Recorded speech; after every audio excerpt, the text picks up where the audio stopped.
Hey guys, we've got news on Global for May 4th. It's Final Fantasy VIII yet again, and this week joining me to discuss it is DBarry, or is it just Barry? DBarry is on. Okay. So you are also a Final Fantasy VIII fan. I know I mentioned last week I had a bunch of people asking about the Renoa banner, and you did ask me months and months in advance to be on that one. I think I kind of forgot because it was so far in advance, and then it's kind of my mistake that I didn't have you last week. But we've got you for part two, so And it's whatever counts. And honestly, it was probably better to have a Knights of Grandshelt fan last week. oh yeah. So this week we've got Laguna, Kiros Ward, and Zell is arriving a little bit late, but he is here only a week late, so that's fine. Are you hyped for these units as well, Barry, or was it just like Renoa you were really excited about? I mean, I was more hyped for Renoa as a character than as the unit. Yeah, it makes sense. Um, Laguna's fine. I was really hoping that he'd get some buffs because, here we are a year after Louise and Venera and Lara Croft, and we're still using them as breakers. And so now we get a breaker who's still inferior in every single way, other than his STMR. But here we are.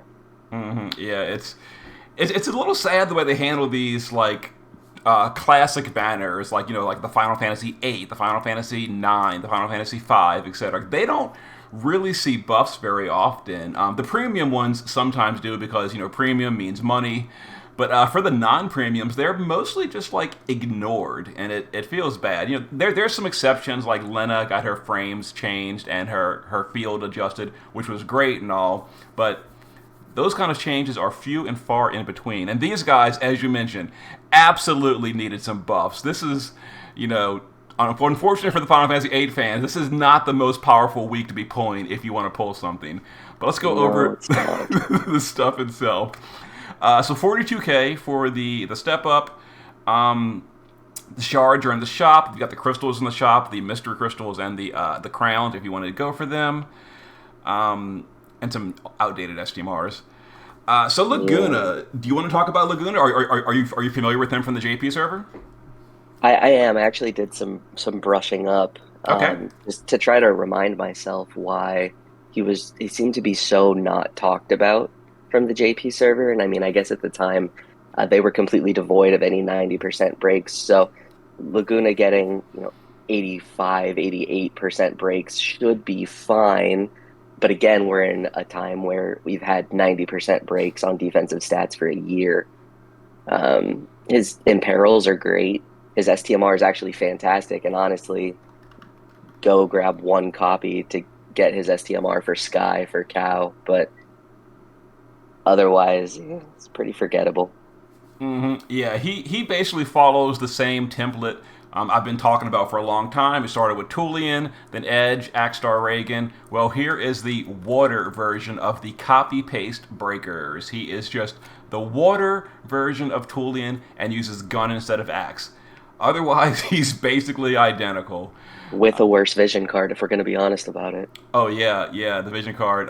It's basically it's not like a bad vision card, but it is definitely underwhelming. It's one of those series vision cards. We'll get to that Hmm. in just a second. But for those of you that are big time Cloud fan, not Cloud. Oh my God. Squall fans, Squall fans. It's the same concept. Just like Cloud, just like Titus. Well, Squall is now getting all kind of power ups from other units of his series. So the TMR of Laguna gives 500 flat attack and Omni Killer to all Final Fantasy VIII units, which basically means you can give this to Squall for an extra 500 flat attack. And to pop over to the vision card, as you mentioned, it's a pretty generic vision card: 100 attack, 50 attack, 25 LB, and 500 flat attack to Final Fantasy VIII units. So once again, this is really good for Squall. Now, the Knights of Grandshell card is better, but unless you're Hmm. Omega Whale, you're not going to have a spare Knights of Grandshell card for Squall. So this is a great, great option for him as well. So that's Yeah. pretty. Speaking of, I didn't even get one Knights of Grandshelt card. So, Oh, geez. we're struggling there. Did, Yeah. did you actually pull for him and go to Pity and all, and you just didn't get I EX3? I did. I went all the way to pity plus, and I've only actually pulled one copy plus pity.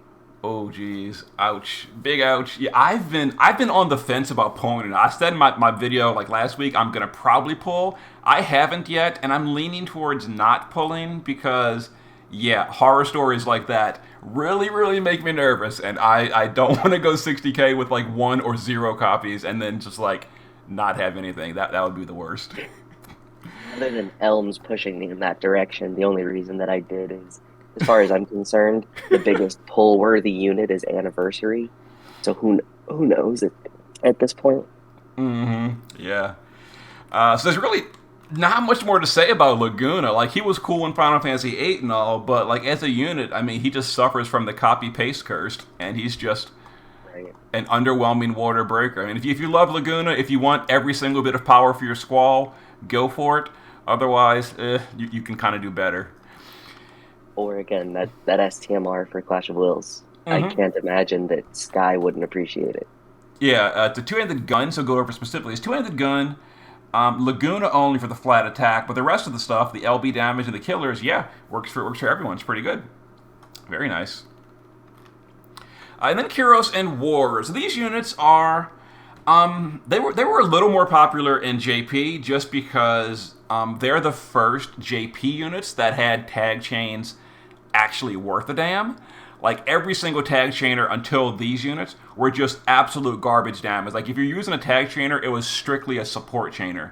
These guys have a 300x modifier LB on their tag chain, which is a non-premium, but it's up to par for non-premium DPS, so it's okay. That being said, we just had Roberta, and she's like an amazing tag chainer, so Oh, it's, yeah. it's kind of following suit. Like something that was either okay or even hyped in JP was already eclipsed by a global exclusive. So yeah, if you have Roberta, you've already got your tag chaining roles covered. You're not going to need Kiros and Ward, but it's an option. And if you're a fan, I honestly didn't love these two from the Final Fantasy VIII. Barry, the cutscenes and all, like Laguna was awesome, and Kiros seemed like judgmental, and Ward was just kind of like there. I don't know. Yeah, I mean, it's like, hey, did you really love Fujin and Raijin? Because here's a reskin. Yeah, they were I, fine. They were fine. yeah, hard find. And they share the vision card. Now, this is kind of interesting, though. Their STMR is the only two-handed dagger in the entire game, both global and JP. So I can't really think of anyone that this would even matter on. I guess the closest would be like Hawkeye to force him double hand for variance, but it's a two-handed dagger. Yeah, and if we're really hurting for human killer, I guess. Because that's not the most common killer in the game. Who else even uses daggers like as a primary? I guess like Zidane, but he is so power crept no one cares anymore. Right. Yeah, like no one really I cares know. about daggers anymore. Yeah, no. Unless we get some system in the game that lets a character monkey grip and you can dual wield double hand weapons, I'd see no reason for it. Oh, that'd be super cool if we could. And it's so weird too because it's a double hand item. And for those of you that played Final Fantasy VIII, you know Kiros is absolutely a dual wielder. But yeah, it's a double hand item, which is a little funny, but it's actually a good thing because two handers are the meta. So it's even though it's not lore accurate, it is meta relevant. So that's good. And then the TMR is a two-handed spear, basically just a worse version. It's a spear. It's got some passives on it, but it's a TMR, so therefore the power level is lower than you're probably used to. You're probably using like Kane's Chronicle Spear or stuff like that. So it's whatever. I've never understood that when they've developed units whose TMR and STMR are both weapons, because now it's not even viable for the unit they release it for. That is true, yeah, because yeah, you're not really gonna want to use this. I guess it has like defense on it, and this one has spirit on it. So like maybe if like that's not even gonna matter though. I don't know. Yeah, you're right. Like there's not a whole lot of reason to use it. I guess technically speaking, there is some tanking skills in like their kit as like a janky wannabe tank. They're not really tanks though. So I don't know. I guess I guess they were trying to go for like, I can be a tag chainer plus tank, but not really. I don't know. I guess it could be something. I guess. And here is Zell. I've been telling people in my videos to save your Zells for like 6 months because he's been coming. I checked the other day in my vault. I think I have something like 28 copies of Zell saved. So I went a little overboard saving the Zells for this New Visions Awakening. Just a little bit. But, I mean, oh, you've got a bunch of them as well? God, I think I'm up to, I think I stopped caring after about 15. That is day 1 EX3. So this is a little bit of a shame for me. I meant to go back and like review his kit so I could talk about him with some like authority, but I didn't. I've never used him in JP. I honestly don't even know what he does. Can you save me here, Barry? Do you know what he does? From what I glanced over really quick, it looks like his SLB does okay-ish damage and gives him some modifier changes. And I think it's an Omni Imperil, which is pretty cool, but I didn't look at what the percentage on the Imperil was. Okay. And then to be completely honest, he's just going to be a bonus unit. Pretty much. Just like Waka. Yeah, that's why I didn't really like pay attention. Like when he came out on JP, I made him Neo. I made him like EX2 or EX3. I stuck him in the bonus team. I literally never used him. I used I think my Neo Vision Squall to farm the raid. Yeah, so I have never used Zell, never looked at his kit, don't know what he does, never really heard anyone talk about him, so I don't know. But he is a bonus unit, and he should give bonus to the currently running Mog event as well. So for those of you that didn't finish farming it, well, here's an extra bonus for the week's Mog. His STMR that he's given at Neo Visions is 50% Stone Killer, which is nice and all. As usual, we've got Esther's STMR, the 5-star Esther from 3 years ago that is just better for Stone Killer because it's Stone and Machine plus HP and all that. So it's a lot better. If you don't have 42 copies of Esther, like I kind of do, then maybe this is good for you. Yeah, because Esther's and God forbid you don't have 120 UOC tickets to get Eileen either. Mm-hmm. Exactly. Yeah.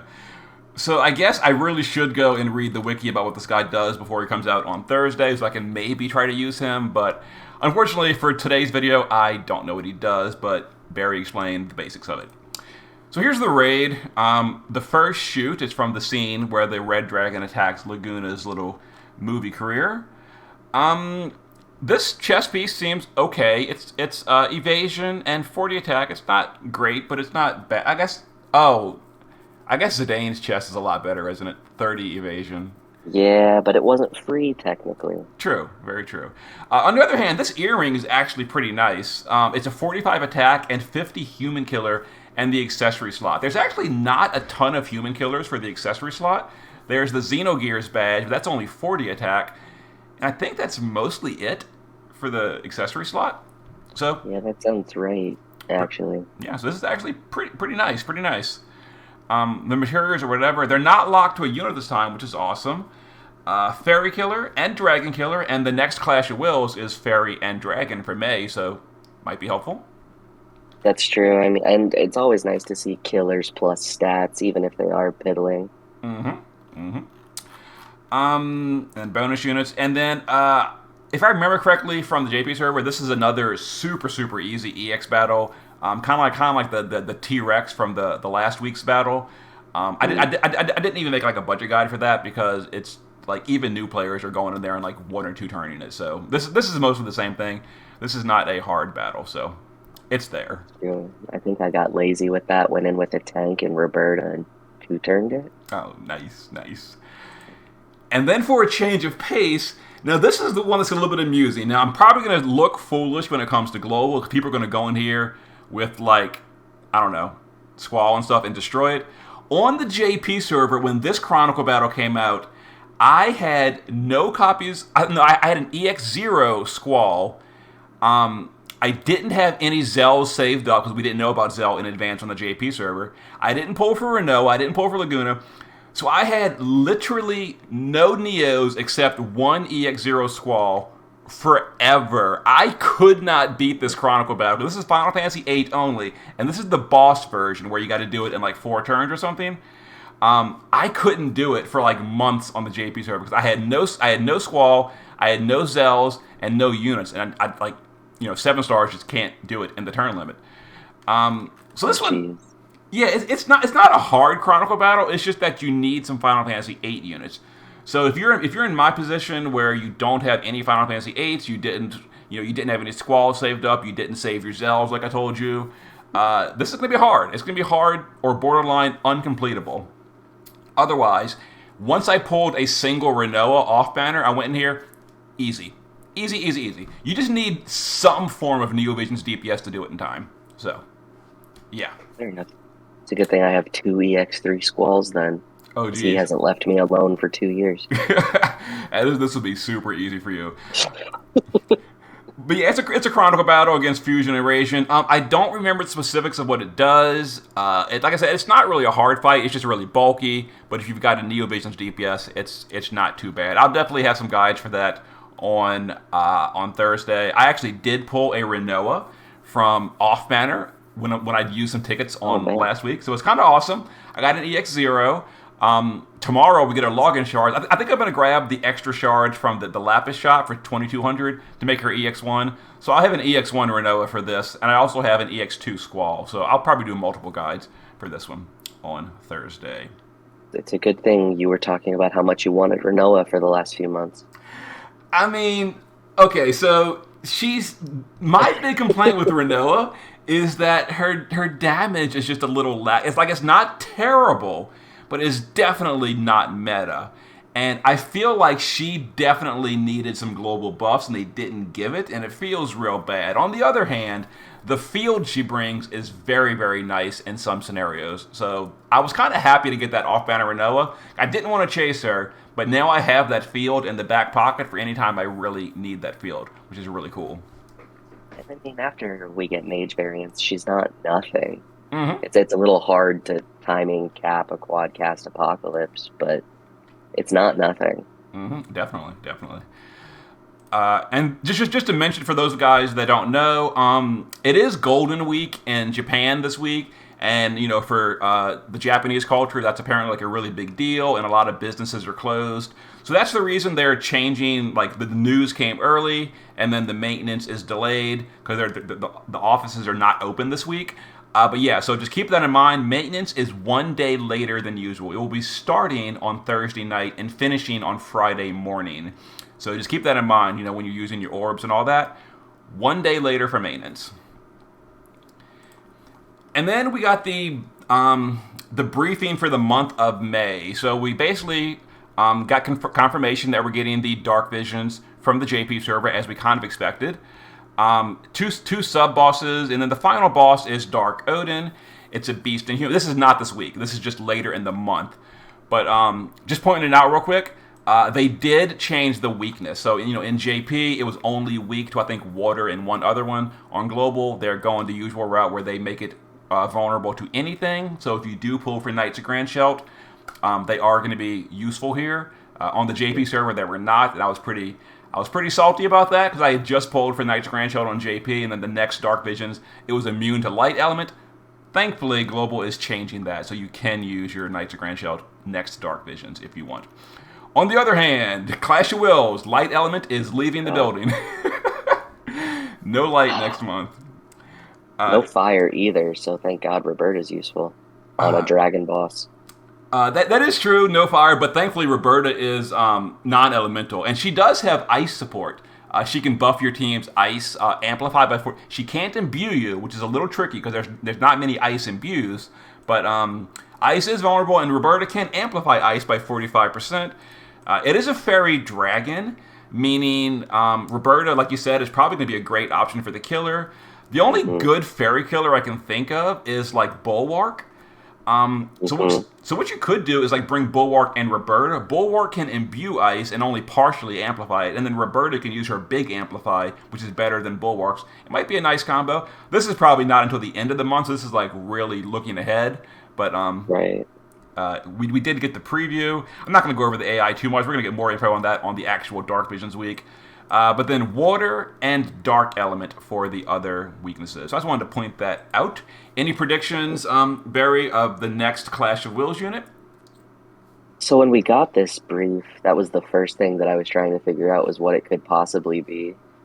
Seeing dragon and dark, for whatever reason, my brain went to Xyrus, but that seems so obscure that I genuinely have no idea.